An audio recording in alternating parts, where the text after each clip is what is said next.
Good morning or good afternoon, wherever you happen to be. My name is Damon Brown of DamonBrown.net. You're watching the Bring Your Worst Show. I come to you every Monday, Wednesday, and Friday at 11:30 a.m. Pacific Standard Time, Vegas time, to talk to you about things that are relevant to side hustlers, solopreneurs, or other non-traditional entrepreneurs. I'm going to go ahead and throw our topic in the chat here and then get us live going on Amazon. So shout out to y'all on Amazon Live. Happy to have y'all here too. All right. So I'll come to you every Monday, Wednesday, and Friday, 11:30 a.m. Pacific Standard Time, Vegas time, like I said. And the main thing I talk about is ways that you can be more productive, more creative, and most importantly, more healthy as you're trying to make an impact on the world. I've done 2 startups. My second startup called Cuddler got really popular, ended up selling the startup about a year after we started, bootstrapped the whole thing. And that was all while I was the primary caregiver or caretaker, however you want to call it, of my wife and I's first baby. And that's from when he was 4 months old to I sold the second startup around the time he was 2 years old. And so my main thing is helping you on your journey as a public speaker, as a presenter, as a coach. You can learn more about my coaching at DamonBrown.net. I'll throw that in the chats. My chat's running a little bit slow, so do bear with me. And feel free to check it out and learn about some of the stuff that I'm doing. If you're liking this kind of content, or if this feels like it's your thing, you can subscribe for free over at youtube.com. You could be watching on YouTube, you could be watching on LinkedIn, what have you. Either way, you can click the link and check it out and see what's going on. I have some exciting news before we get into the subject matter, which we're talking about grieving and how to deal with loss. So we're going to dive into that in a second. I have some book recommendations. But the next book I'm featured in is out next week, which is crazy. And it's called Black Food by Bryant Terry. Shout out to Bryant. Thank you for having me involved in the project. I'll put it on for Amazon as well. I actually got my copy yesterday. It is huge. It's bigger than my head. And I have a big head. But it's a beautiful looking book. Bryant Terry is a food activist, very thoughtful. He and I have been cool for several years.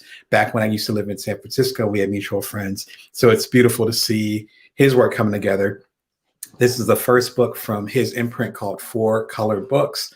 You can learn more about him at the link right there, or at bryantterry.com or at 4coloredbooks.com. If you're on my Instagram or my Twitter, you saw I tweeted about it or sent a message about it late yesterday. And I put a message in there at my email newsletter at joindamon.me. So sign up there and you'll get some info on it as well. But it's a beautiful looking book. I have a short essay in there about Black male vulnerability. And I wrote it probably about a year ago when I was asked to write something short for the book. And it just kind of flowed out of me.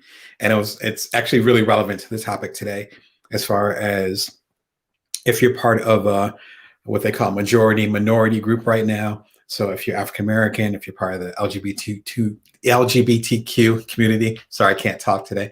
My tongue's all twisted. My wife is actually Hindi. So if you're part of the Asian communities, then you might not be as comfortable being vulnerable because you've been taken advantage of in the past, or because the perspectives that you have based on your culture or your upbringing might not give you as much latitude as other people to grieve. I talk about this in here, and it's funny how this came in the mail yesterday. Very thankful, because it is very relevant to what we're talking about today. Anyway, you can pre-order Black Food. It's already a bestseller. It's already on the bestsellers list. It's going to be out this coming Tuesday. So today's Wednesday. I believe it's the 19th. So it's upcoming Tuesday. If you're checking out on Amazon, just clicking on the link. I think it's probably below my screen. You can click it right there and pre-order. It's already hot. It's got some really good reviews. I'm just proud to be part of the project. And as I said in my message yesterday to the social medias, I'm even prouder of Bryant and the work that he's doing. And again, it's the first book of his imprint. So, I'm all about the independent publishing. So shout out to him for doing that. All right. So what we're going to talk about today is grieving. Grief has always been like a part of my life, and being thoughtful and reflective of it. I tend to be a reflectful person, which, makes sense. I've done 26 books. So, if you're going to write that many books, particularly about deeper topics, you need to have some self-reflection. And there's been a lot of loss, particularly over the last couple of years. And even me personally, I lost my oldest mentor, not even as far as age, but mentor from when I was a teenager, Jane Briggs Bunning. She passed away of cancer in April. if you caught the live shows, then you can find that. In fact, I'll throw a link up in the description so you can check out that episode. But I talked about her and the influence that she had in my life as a journalist, as a lawyer, as an advocate for storytelling, and losing other people in my life.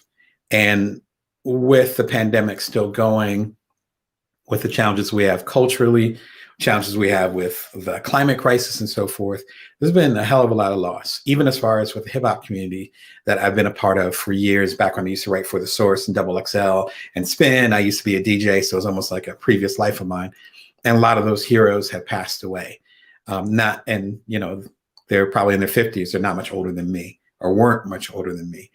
And so how we process our grief is really important. I have a new book coming out called Career Remix, Get the Gig You Want Based on the Skills You've Got. And it actually talks a bit about that challenge of dealing with that. Let me go ahead and throw the link up here for you guys as well.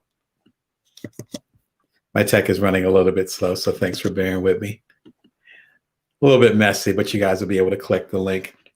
So it's through Barnes & Noble, particularly their Sterling imprint. We did a partnership, so thank you. As many of y'all know, I've been an independent publisher for several years now, had some bestsellers under my belt. My most recent one is called Built From Now, How to Know Your Power, See Your Abundance, and Nourish the World. Those are still available. And I started talking with Barnes & Noble and Sterling about doing a partnership. And so the distribution on this was really wide. It's coming out January 11th. The reason why I bring up the new book is that grief is a part of it. If you're getting the gig you want based on the skills you've got, then that means the gig that you have right now isn't working, right? It's not fulfilling you emotionally, not, it's too physically taxing. See, I told you I can't talk today. Taxing. It's mentally, it's not challenging you, or it's too challenging and it's draining you. It's too much what Seth Godin would call emotional labor. And so there needs to be a grieving process for you moving on to the next gig. Again, I'm a coach, and so many people that I work with want to move on to the next thing. I just heard someone say that yesterday, and it bothered me, where they said, one of my strengths is that I don't worry about the past. I keep moving forward. And it's like, but what gems are you leaving in the past? Have you actually reconciled with your past? Have you made peace with it? Have you grieved that loss? As I talk about in Career Remix, and as well as a couple of videos I have on the YouTube channel, again at youtube.com/BrownDamon. One of the things that we have to deal with when a partnership goes bad, I have a video called how to avoid bad partnerships, just a few episodes back. Again, you can go to youtube.com/BrownDamon to check it out. I'd say it ran about 2 weeks ago. And the thing is that often we'll say, well, our partner did this, our partner did that. This relationship did this relationship did that. My father did this, my mother did that, etc. But not realizing that we played a role in that partnership. And so in the grieving process, even, I've had really complicated relationships with family members, with friends, now former friends and all that. And I had to own my part in that. That's part of the Career Remix, where you have to understand that at a certain point, you said yes to this particular job. At a certain point, you allowed your skills to atrophy. It's not blaming you for it, but you are part of the equation. Grief is a part of that, to say, wow, I messed up, or wow, I thought I wanted this, but now I want that. Or I really like this aspect of the job, but this other aspect of the job is so poor and so bad for me that I need to let it go, move on to the next thing. That's grief. That's loss. And so there's 3 books that I would recommend, as well as some accompanying videos, if you're trying to process that kind of thing. Of course, this grief also applies, again, like I mentioned, to loved ones that we've lost and things of that nature. So I've found that in my research and in researching people who are experts at this, some of them that I'll mention in the books, the grief process, or that grieving process, isn't that much different. So let's jump into it. So the first book I would recommend, I actually got advised of this book by a coaching client of mine. So you know who you are. Thank you. I appreciate the love. It's The Wild Edge of Sorrow by Francis Weller. I have the copy here. Here you go. So old school physical copy, but really interesting book. I believe they're psychotherapists. I want to make sure I get that term right. So shout out to Francis. I think I connected with you on social media. So hopefully you're able to watch this and know that I'm shouting out your work. And what I love about the book, again, let's make sure I show it. What I love about the book is that it's all about rituals and processes. Our instinct when we're going through something painful is for it to end. Why is it me? Why won't it end? Why is it still going? Right? I've been in this situation a few times, right? Again, I'm not a spring chicken. So once you're alive for a little while, you start experiencing that. Some of those are more intense than others. And I'm being kind here because some of them are truly little part of the nine rings of hell that you might have to go through. This talks about the rituals and the grieving that happens through that. And I've been pouring through it. I've been reading it on and off for months. Again, my client got it for me probably around the time that, again, my mentor, Jane Briggs Budding, passed. So just out of coincidence, they sent it to me, and it was really from the heart. So I recommend the book very much. It's not a book that I've been tearing through. It's a book that I've been slowly devouring. And there's certain books that you don't put them down. There's other books that you don't put them down either, but the process is just a lot longer. And it's almost like wanting to take in every single piece of it. And this is one of those books. So I've been really enjoying it, if that's the right word for it. And shout out to Francis for doing that great deep work. If you want a video for my channel that's related to this type of discussion, it's Death as Motivation, Recognizing Your Own Mortality. I adapted it from one of my ink columns and went a little bit deeper as far as recognizing that we're not always going to be around. So it's one thing to have grief over another person or a loved one. Like, I know someone who recently lost a pet, that sucks. Like, that's a certain feeling. But part of that understanding and acceptance comes from knowing that you're going to be on that journey too. And so it's often not just, I miss this person, I miss this animal, I miss this thing as far as a job. I miss the people that are there, I miss this opportunity. But it's also that reminder that at a certain point, we're going to be out of breath. At a certain point, we're going to die. And that could be not something that we're afraid of, but something that we use as fuel. And so the time that I spend with y'all, the 20, 30 minutes I spend every Wednesday being live with y'all, the 10, 15-minute videos I do every Monday and Friday, and spend my time editing them, trying to get the best topics on those things. That's time well spent because I know I'm going to die. Like, I'm not terminal or anything, but at the end of the day, we're all terminal. This video, which is a super short video, I think this one is probably about 6-7 minutes. Take a look at it. It's worth processing. It's not depressing or anything. It's just kind of a reality check. And if we live our lives understanding that we're all terminal, then the decisions we make become a little bit clearer and we figure out what's really a waste of time, for lack of a better term. All right. So the next book I would recommend has been a longtime favorite of mine, got me through some ups and downs. And that would be Comfortable with Uncertainty by Pema Chodron. Shout out to her, wherever she may be. She's a Buddhist monk, but she didn't become a Buddhist monk until, probably till she was around my age. So she lived a bit of life. And she talks about that in some of her books, a little bit in this one, but some of her other books. And I think she has a really good conversation with Oprah Winfrey, which is worth looking up. I don't have the link right now. I haven't watched the interview in like 3-4 years. So it's somewhere on the internet. You got to trust me on that one. Just Google Pema Chodron. Her name's right there. And then Oprah Winfrey. I think she was part of Super Soul Sunday back when Oprah had that popping 2, 3, 4 years ago. But she had, for lack of a better term, she had quite a wild life. And then she's like, this is the direction I need to go in.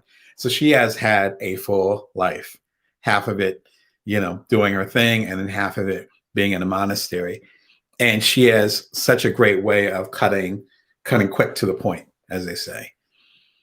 This book is actually a compilation of her many books, and each of the chapters in the book are probably like 2 or 3 pages. I actually sent it to a loved one who was having a tough time. Shout out to you. You know who you are, because I felt like that they needed it at that moment. I was given that book. It was around the time I lived in New Orleans, and it was a rough time in my career because I wasn't quite an author, but I wasn't quite a journalist anymore. And then that year that I was in New Orleans, that's when Katrina hit too. So it ended up being what's the word? Prescient. So it ended up being, or if we call it in literature, foreshadowing, where it foreshadowed this really rough, dark period of time when Katrina hit, and there was a lot of personal stuff going on aside from kind of dealing with the trauma with the rest of the city in New Orleans. And so ended up being this wonderful companion. Again, that was 15 years ago, 16 years ago, and it's always almost been on my shelf. But again, I lent it to a loved one for them. And so it's one of those dog-eared books. I wish I could physically show it to you, but it's actually doing its purpose. It's actually hopefully being used by somebody else who needs even more. But please pick up the book. Like, I've recommended it a few times. I've even recommended it to a few of my coaching clients. Such an excellent book. She has other books out there, a couple of them that I have, but Comfortable with Uncertainty, it just gets to the point. And we're in uncertain times, and aren't we always in uncertain times? So the book will always be valuable to you. It kind of ties to a video that I did probably about 2-3 months ago about how to find more meaning in your life, find a perspective. It's a quote from Mel Robbins, who's popular or well-known for her book and her theory, the 5-second rule, and a conversation that she had, I want to say, with Arlen Hamilton, now fairly famous for being the lead Backstage Capital. She was, I believe, the first Black woman who was on the cover of Fast Company magazine, but I might be wrong. But if she wasn't, she's one of the few. I haven't seen one in the years that I've been subscribing to Fast Company. No offense to them. I actually write for some of their sister publications, but it was like, yes, about time. But they had this good conversation, and there was a powerful quote that Mel had in there, and I take that quote and discuss it. It ties into, again, Comfortable with Uncertainty with Pema Chodron. If you're just tuning in, this is the Bring Your Worst show. Every Monday, Wednesday, and Friday, we're talking about 3 ways to grieve a loss. You can always subscribe for free at youtube.com/BrownDamon. All right, the last book that I'm going to recommend as far as grieving a loss would be another one of my favorites, though a little bit of a different book than I usually recommend, which would be Braving the Wilderness by Brene Brown. If you're familiar with the show, you know I'm a big Brene Brown fan. The idea of emotional intelligence, battling not even battling, but making peace with shame and with guilt and all those things is really important and even key to my coaching practice. So thank you, Brene, for all the wisdom that you brought to the EQ discussion. Braving the Wilderness works really well because you can look at it like this. The first book that I recommended, and let's put that up there, The Wild Edge of Sorrow, is about habits or rituals, not even habits because they're not long-term, but rituals to process grief. You got to process your loss. If you're leaving a job that sucks, and I wouldn't use stronger language, but I'm trying to keep it clean for y'all. If you're leaving a job that sucks, does every aspect of the job suck? That 2-week paycheck, does that suck? Your coworker that always makes you laugh, did they suck too? It's not a black and white situation. This allows you to start grieving. Comfortable with Uncertainty would be that next step as far as you saying, okay, I know this isn't working. I've grieved it. I'm not sure how stable I am with the next step. I'm not sure what my next thing's going to be, and how it's going to do. I don't know about this. And she has 100 chapters. I think it's about 100 chapters, very small book, but about 100 chapters. 1, 2, 3-page chapters that are just little vignettes, similar to the Daily Stoic, which was also very inspirational to me at that period of time. But so it's like, okay, you don't know what the next step is going to be, and that's okay. This gives you comfort. Bravery in the Wilderness, as you can probably imagine, is you taking that next step once you know what it is. You can have all the wisdom in the world. You could know that going after your master's degree or your PhD or even your bachelor's degree at this point in your career, it will be a waste of time. But you've made that commitment to all these other people as far as saying what you're going to do. and you don't want to let them down. It could be that you realize that this particular job sucks and doesn't fit the direction you want to go. You can't see yourself there in 5 years. It is killing you slowly. But the prestige, perhaps the money, the so-called security from it is enticing you to not make a change, even though you know you need to. Brave in the Wilderness is basically saying at a certain point, you need to make that step. You need to get out of the nest and test your wings. This is what it talks about. Brene Brown's books are fantastic. I have a lot of them on my shelf right here and digitally, a lot of audiobooks on my phone and so forth. This is the one, though, if you're trying to, again, find the bravery, like break it down literally, braving the wilderness. So finding the bravery to go into the wilderness and go into the next step. It ties back to, again, what I talk about in Career Remix, which is coming out in January.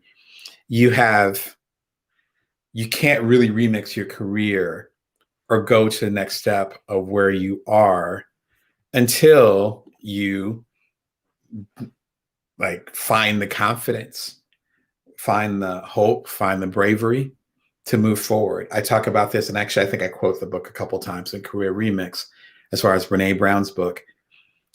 You can't move on to the next step until you make peace with the past. And so we're almost looking at like a system here. Again, you got to have the rituals to grieve. You have to be comfortable with uncertainty of what the next step is going to be. But once you figure out what that next step is and you know it in your heart, I'm a gut person, so you know it in your gut, then you have to be brave enough to move forward. That doesn't mean you're not scared. That doesn't mean you have all the answers. Doesn't mean it's perfect. It means you're moving forward in some fashion. As I talk about in a lot of my videos, and particularly with my Entrepreneur in Residence series, which is like 3 hours of talks that I just made public on the YouTube channel. Again, you can subscribe at youtube.com/BrownDamon. Just click the links below. As I talk about in there, what matters is that you take a step. It doesn't have to be the perfect step. It doesn't have to be a big, giant step, right? One small step for mankind, right, etc. I'm going to screw it up. Shout out to William Shatner out in space right now. Let me be quiet because I'm going to butcher more quotes. If you want a good companion, to Brave in the Wilderness, check out my playlist with talking about Brene Brown and more emotional intelligence. It's like 16 videos. It's by far my most popular videos on the Brainware's channel. One or two of them were like, y'all seem to love them, which is great. Like, I appreciate it because this is stuff that I love. Like, I can talk about Brene Brown and her work all day. In some cases, I have for some of my keynotes. This is a cornucopia, plethora of videos about the thing I'm discussing as far as having the emotional intelligence to move forward. And it's such an important part of growth and frankly, of grieving. Because at a certain point, like, I'll give you an example. My grandmother is right above my head. You might not be able to see her. It's one of my great uncles, and then my grandmother is right below there. She passed away last year. Luckily, not related to the pandemic, just related to some other things she was dealing with. And so there is a way of moving on, but then she's still with me. That's what you want to do. You want to find a way to have that beauty, take a keepsake, build based on what you had in the past, but you have to grieve it. You have to be comfortable knowing that things will not be the same. And then you have to take that step to create new rituals. And me having her picture above me is part of me creating my new ritual in the new way that she's in my life.